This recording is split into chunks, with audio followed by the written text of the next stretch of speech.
వల్ల మీరు ముట్టుకుంటే సాగేటటువంటి గుణం కలిగినటువంటిదై ఉండాలి.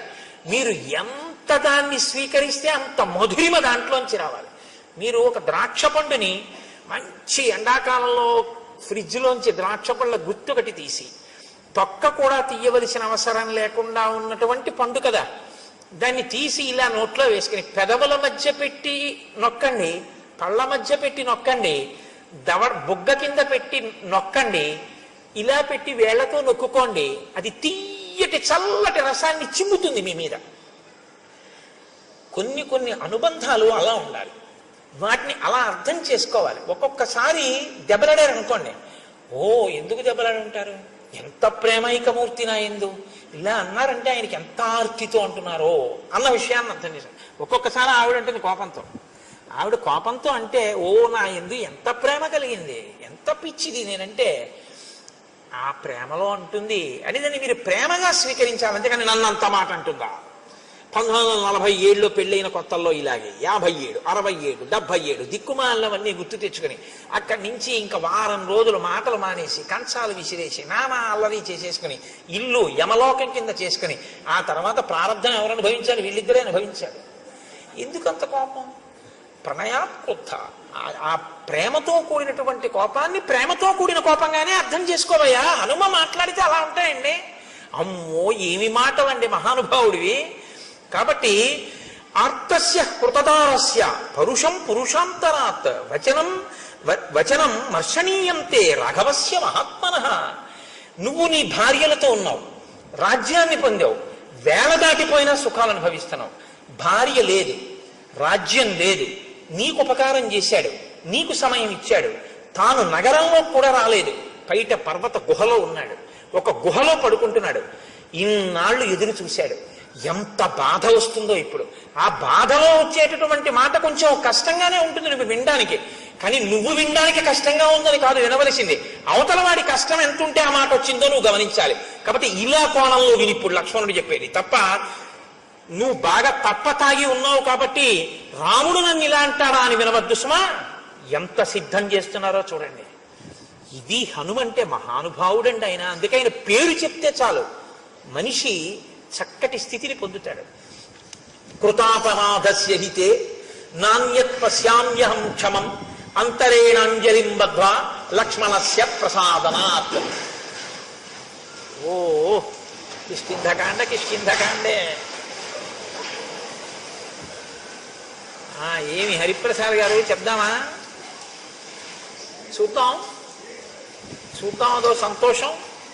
కాబట్టి ఇప్పుడు నువ్వు ఒకవేళ లక్ష్మణుడు వచ్చి క్రుద్ధుడై మాట్లాడినా అంజలి ఘటించి విను తప్ప ఇంకొకలా మాత్రం దాన్ని అర్థం చేసుకుని కోపగించవద్దు అన్న తరువాత ఆ లక్ష్మణుడు అక్కడ నిలబడి ఉన్నాడు.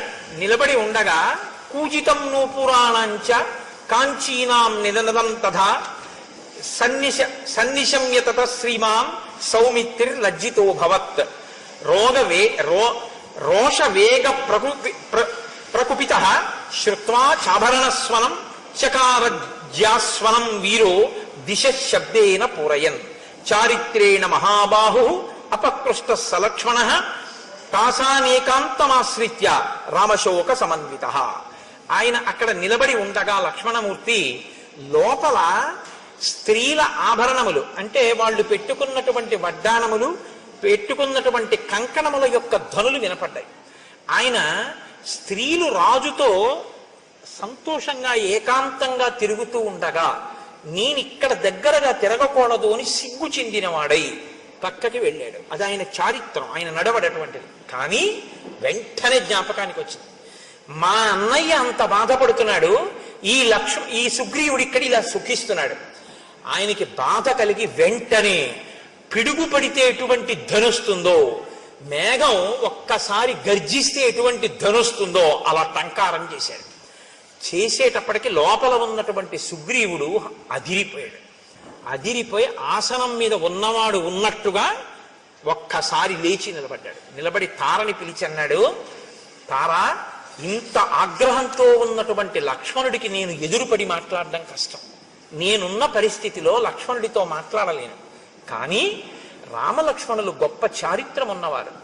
నీవు వెళ్ళి ఎదురుగుండా నిలబడి మాట్లాడితే నువ్వు ఏ స్థితిలో ఉన్నా సరే ఆడదాన్ని చూసేటప్పటికీ కోపాన్ని వదిలిపెట్టేస్తారు. కాబట్టి నువ్వు వెళ్ళి మాట్లాడు. నువ్వు మాట్లాడడంలో సమర్థురాలివి.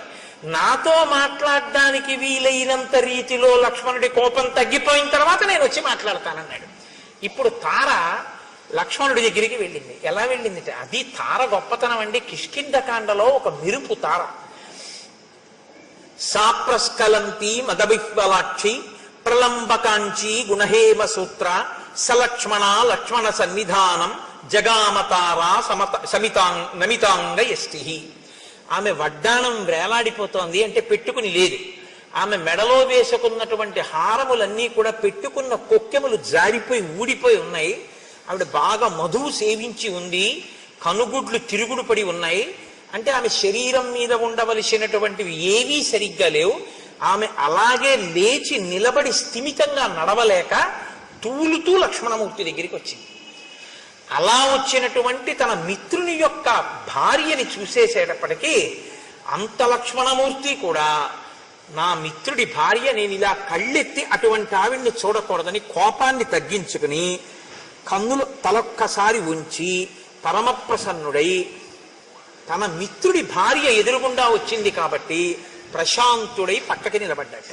ఇప్పుడు తారంది, కిం కోపమూలం మనుజేంద్రపుత్ర కస్తేన సంతిష్టతి వాంగ్మిదేశే కశుష్క వృక్షం వనమాపతంతం దావాగ్ని మాసీదతి నిర్విశంక.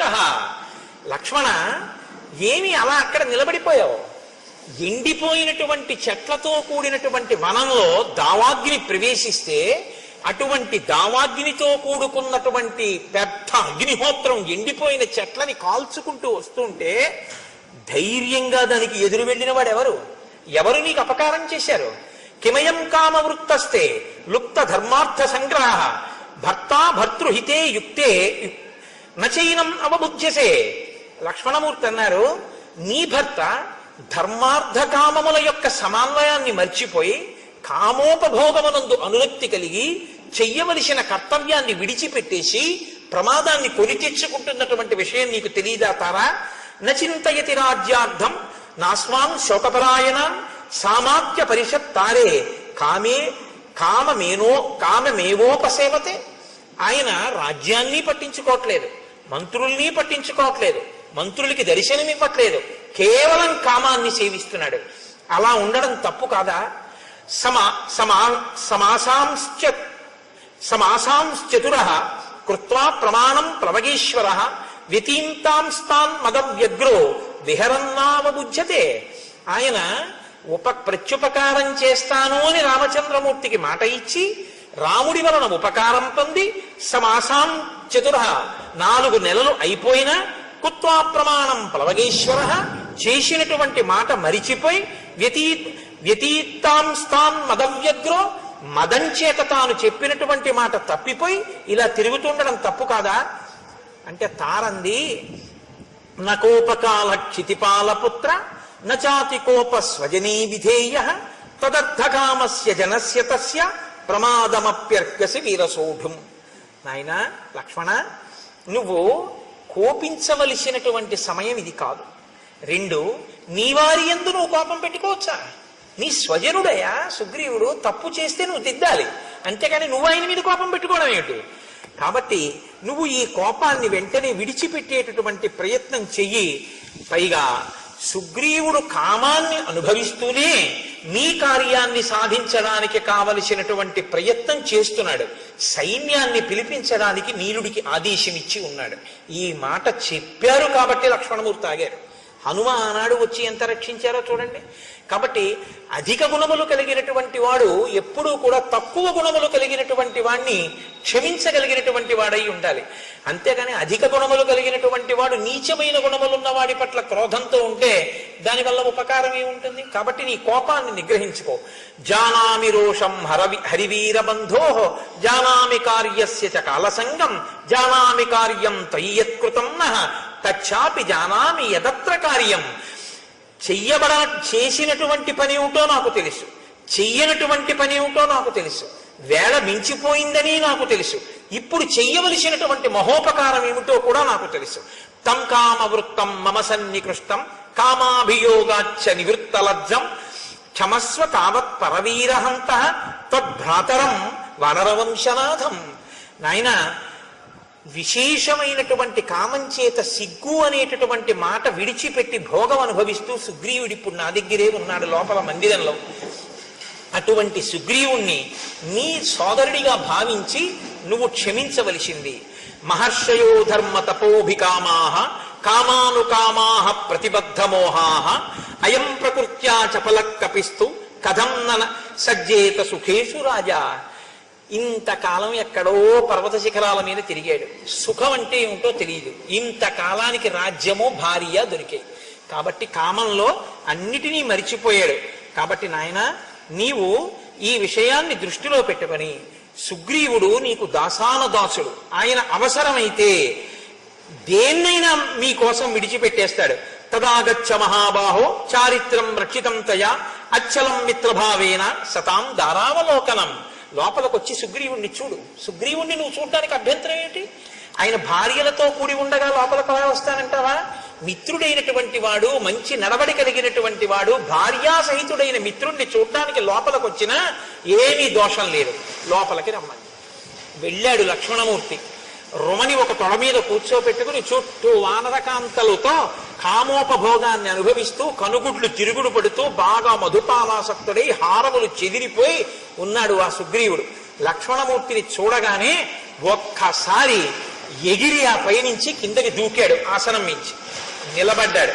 నిలబడితే లక్ష్మణమూర్తి అంటారు, లక్ష్మణమూర్తి యొక్క ఆగ్రహం ఎలా ఉందో వాతావరణం కూడా అలాగే ఉంది. కాబట్టి ఎస్తు రాజాస్థితో ధర్మే మిత్రాణం ఉపకారిణం విద్యా ప్రతిజ్ఞాం కురితే కో నృశంసతర స్తత. మిత్రుడికి ఉపకారం చేస్తాను అని చెప్పి ఆ మాట మరిచిపోయినటువంటి వాణ్ణి క్రూరుడు అని పిలుస్తారు. శతం అశ్వానృతే హంతి సహస్రం తు గవానృతే ఆత్మానం స్వజనం హంతి పురుషానృతే. ఒక గోవుని ఇస్తానని ఇవ్వని వాడు ఒక గుర్రాన్ని ఇస్తానని ఇవ్వకపోతే 100 గుర్రాల్ని చంపేసినట్టు. ఒక గోవుని ఇస్తానని ఇవ్వకపోతే 1000 గోవుల్ని చంపినట్టు. మనుష్యుడికి ఒక ఉపకారం చేస్తానని చెయ్యకపోతే వాడు తన బంధువుల్ని చంపి తనని తాను చంపుకున్నట్టు.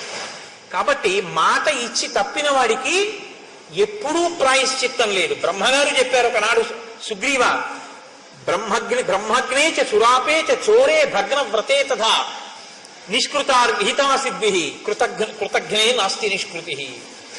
బ్రహ్మహత్య చేసిన వాడికి, సురాపానం చేసిన వాడికి, దొంగతనం చేసిన వాడికి, వ్రతం చేస్తానని చెయ్యని వాడికి నిష్కృతి ఉంది. కానీ కృతజ్ఞుడై చేసిన ఉపకారం మరిచిపోయిన వాడికి మాత్రం ఒక్క నాటికి ప్రాయశ్చిత్తం లేదు. కాబట్టి ఈ గ్రామ్య భోగాన్ని అనుభవించడం మానేసి చెయ్యవలసిన ఉపకారాన్ని చెయ్యి. లేకపోతే వాలి వెళ్ళిన మార్గం మూసుకుపోలేదని గుర్తుంచుకో. రాముడు చెప్పాడు ఈ మాట అని చెప్తే, తారా మహాతల్లండి, ఆవిడ వెంటనే లేచింది. నాయనా, నువ్వంత కోపంగా మాట్లాడకూడదు. ఎందుకో తెలుసా? ఒక్కటే కారణం, రాముని వలననే ఈ రాజ్యం కలిగింది, రాముని వలనే ఈ సుఖం కలిగింది. సుగ్రీవుడికి ఆ విషయం తెలుసు. కానీ ఎక్కడ మిలిక పెట్టిందో చూడండి. అంత మధుపానాసక్త అయ్యున్నా, అంత భర్తతో భోగింపబడుతూ కనుగుడ్లు తిరుగుడు పడుతూ తను బయటికొచ్చినా లక్ష్మణుడు ఇంకా మళ్ళీ ఇంకొక మాట మాట్లాడకుండా ఉండడం కోసం ఎక్కడ బంధనం వేయాలో అక్కడ వేసేసిందంతే. వేసేసేటప్పటికి ఇంత లక్ష్మణమూర్తి ఇక మాట్లాడడం కుదరలేదు. ఆవిడంది, నాయనా, నువ్వు ఇవాళ ఈ మాట అంటున్నావు, కానీ ఒక్క మాట గుర్తుపెట్టుకో, సహిప్రాప్తం నజానీతే కాలం కాల విరాంబరానికి లొంగిపోయి మాట మరిచిపోతే అది పెద్ద విశేషమా? కాబట్టి దాని గురించి నువ్వు అంత మనసులో పెట్టుకోకూడదు, క్షమించు. ఇప్పుడు లక్ష్మణుడు ఇంకో మాట అన్నాడు అనుకోండి, విశ్వామిత్రుడి మీద మాట పెరుగుతుంది. తన గురువుని తాను అవమానింపజేసుకోవచ్చా? విశ్వామిత్రుడు అంతటి వాడు లొంగిపోయాడు అంది. అందుకని మీరు రాముడి దగ్గర నిల్చోండి. కాబట్టి ఆయన ఏమి బెంగ పెట్టుకోవద్దు నాయనా, కార్యం జరుగుతుంది, విడిచిపెట్టు. అప్పుడు లక్ష్మణమూర్తి చెప్పినటువంటి మాటలకి సుగ్రీవుడు ఆ తార చెప్పిన మాటలకి లక్ష్మణమూర్తి శాంతించారు. సుగ్రీవుడు లేచి నిలబడి, నాది పొరపాటు అయిపోయింది, నా తప్పు మన్నించు, నేను తప్పకుండా ఉపకారం చేస్తాను. నా ఐశ్వర్యము ప్రాణస్థాశ్రీశ్చ కీర్తిశ్చ కపిరాజ్యంచ శాశ్వతం రామ ప్రసాదాత్ సౌమిత్రే పునఃప్రాప్తం ఇదం మయా. ఇవన్నీ నాకు రాముడి వల్ల వచ్చినవి. కాబట్టి ఆయనకి నేను ఉపకారం చెయ్యడమా? ఆయన వెనక వస్తే చాలు, కార్యాలన్నీ నడిచిపోతాయి. ఆయనే ఈ 3 లోకములను శాసించగలడు. ఒక బాణంతో 7 సాలవృక్షములను పర్వత శిఖరమును పాతాళాన్ని కొట్టినవాడు రావణుడిని కొట్టలేడా? ఏదో నాకు కీర్తినివ్వడానికి వెంట రమ్మంటున్నాడు. తప్పకుండా వస్తాను, ఉపకారం చేస్తానన్నాడు. హనుమని పిలిచారు. దశ దిశల నుంచి వానరముల్ని పిలవమన్నారు. అబ్బో, ఎన్ని పర్వతాల నుంచో, మహేంద్రగిరి, హిమవత్ పర్వతము, వింధ్యాచలము, కైలాసము, సముద్రాల దగ్గర నుంచి, తాపవనం దగ్గర నుంచి, పద్మకాలవనం నుంచి, అంజనాద్రి నుంచి, మనస్సిల గుహ, మేరు పర్వతం, మహారుణ పర్వతం నుంచి అనేక మంది వానరులు, కొన్ని కోట్ల మంది, 3 కోట్ల మంది అంజనాద్రి నుండి, అలాగే అష్టాద్రి నుండి 10 కోట్ల మంది, 1000 కోట్ల మంది కైలాస శిఖరం మించి, హిమవత్ పర్వతం మించి కొన్ని 1000 కోట్లు, ఎర్రటి వర్ణం కలిగినటువంటి వాళ్ళు విద్య పర్వతం మించి కొన్ని కోట్లు, ఇంతమంది వానరులు బయలుదేరి వచ్చేశారు. వచ్చేస్తే రామచంద్రమూర్తి దగ్గరికి సుగ్రీవుడు లక్ష్మణ సహితుడై వెళ్ళాడు. వెళ్ళి పాదముల మీద పడి నమస్కరించాడు. నాది పొరపాటైపోయింది, మన్నించండి అన్నాడు. ఒక్కసారి చుట్టూ చూశారట. చుట్టూ చూస్తే యథార్థంగా కిష్కింధకాండలో చెప్పిన వర్ణనతోటే నేను ఉపన్యాసాన్ని పూర్తి చేస్తున్నాను. ఆనాడుట భూమి అంతా కూడా ఒక్కసారి పరాగము పైకి లేచిందిట. గాలికి చెట్లన్నీ అల్లల్లాడిపోయేట. ఆ పర్వతాలు, శిఖరాలు, నదులు ఎక్కడ చూసినా వానరాలే. ఆకాశం అంతా చీకటి కమ్మేసిందిట.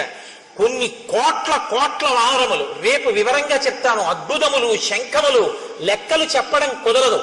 కోటిని కోటి పెట్టి హెచ్చవేస్తే ఎన్ని సున్నలు వస్తాయో అన్ని కోట్ల మంది వానరములు వచ్చేసాయి. 10 రోజులలో రాకపోతే చంపేస్తానన్నాడు సుగ్రీవుడు. కొండలు నిండిపోయాయి, పర్వతాలు నిండిపోయాయి, శిఖరాలు నిండిపోయాయి, చెట్లు నిండిపోయాయి. వాళ్ళు వస్తున్నటువంటి వేగానికి చెట్లు కదిలిపోయాయి. భూమి మీద ఉన్నటువంటి పరాగమంతా లేచిపోయింది. ఎక్కడ చూసినా భల్లూకములు, లాంగూలములు, వానరములతో కిష్కింద చుట్టుపక్కల అంతా నిండిపోయి వానరములనేటటువంటి వర్షం వచ్చిందా అన్నట్టుగా ఉండిపోయింది. అంతా చీకటి కమ్ముకుపోయింది. అటువంటి చోట పరమ సంతోషంతో రామచంద్రమూర్తి మనసు చల్లబడింది. అందరూ సంతోషించారు. సుగ్రీవుడు లేచి రామచంద్రమూర్తికి నమస్కరించారు. రామచంద్రమూర్తి ఎంతో ప్రసన్నులయ్యారు. ఒక్కసారి ఆ వానరులందరి వంక చూశారు. ఓ, వర్షం వచ్చే ముందు మేఘాలతో ఆకాశం ఎలా నిండుతుందో అలా నిండిపోయింది ఆకాశమని సాక్షాత్తు వాల్మీకి మహర్షి వర్ణించారు. అందరి మనసులు చల్లబడ్డాయని వర్ణించారు. యథార్థంగా అదే స్థితిలో ఇవాల్టి ఉపన్యాసాన్ని నేను పూర్తి చేస్తున్నాను. రేపటి రోజున దీని యొక్క వివరణ రేపు సాయంకాలపు ఉపన్యాసంలో చేస్తాను. మనకేం భయం లేదు. తక్కువేమి మనకు రాముండొక్కడుండు వరకు. ఆయన అనుగ్రహం. కిష్కింధకాండలో ఇంకా సీతాన్వేషణానికి హనుమ బయలుదేరిపోతున్నారు. ఇంకన్నీ చల్లని వార్తలే, చల్లబడిపోవాలి. కిష్కింధకాండ చివరికి వచ్చేటప్పటికి మీకు యథార్థం చెప్తున్నాను. ఎందుకంటే ఇక మంగళవార్తలు ప్రారంభం అయ్యాయి. అంతే, లోకం కూడా చల్లబడింది. ఇన్ని వానరములు వచ్చేటప్పటికి మరి వాయువేగం ఎలా ఉంటుందండి? ఒక్కొక్కడు ఎంతంత వేగం. అందుకే చూడండి ఎలా ఉందో వాతావరణం కూడా. శ్రీరామాయణం ప్రత్యక్షంగా ఆవిష్కరింపబడింది. మనం రామనామం చెప్పి మంగళం చెప్దాం. కోరి కొలిచిన వారికెల్లను కొంగు బంగారు రామనామము, రామనామము రామనామము రమ్యమైనది రామనామము, అండపిండ బ్రహ్మాండములకు ఆధారమైనది రామనామము, రామనామము రామనామము రమ్యమైనది రామనామము, వాదభేదాతీతమగు వైరాగ్యమే శ్రీరామనామము, రామనామము రామనామము రమ్యమైనది రామనామము, సకల జీవులలోన వెలిగే సాక్షిభూతము రామనామము, రామనామము రామనామము రమ్యమైనది రామనామము, నీలమేఘ శ్యామలము నిర్మలము శ్రీరామనామము, రామనామము రామనామము రమ్యమైనది రామనామము, శాంతి సత్య అహింస సమ్మేళనము శ్రీరామనామము, రామనామము రామనామము రమ్యమైనది రామము, రామనామము రమ్యమైనది రామనామము, పండు వెన్నెల కాంతి కలిగిన బ్రహ్మనాదము రామనామము, రామనామము రామనామము రమ్యమైనది రామనామము, దట్టమైన అజ్ఞానగాఢాంధకారము రూపు మాపును రామనామము. రామనామము రామము రమ్యమైనది రామనామము. మంగళాశాసన పరై మదాచార్య పురోగమై సర్వైశ్చ పూర్వైరాచార్యై సత్కృతాయాస్తు మంగళం. మంగళం కోసలేంద్రాయ మహనీయ గుణాత్మనే చక్రవర్తి తనూజాయ సర్వభౌమాయ మంగళం. ఉమాకాంతాయ కాంతాయ కామితార్థప్రదాయినే శ్రీగిరీశాయ దేవాయ మలినాథాయ మంగళం. కరచరణకృతం వా కర్మవాక్కాయజం వా శ్రవణనైనజం వా మానసం వాపరాధం విహితం వా సర్వమేత్తక్షమస్వ శివ శివ కరుణాబ్ధే శ్రీ మహాదేవ శంభో. సర్వం శ్రీ ఉమామహేశ్వర పరబ్రహ్మ.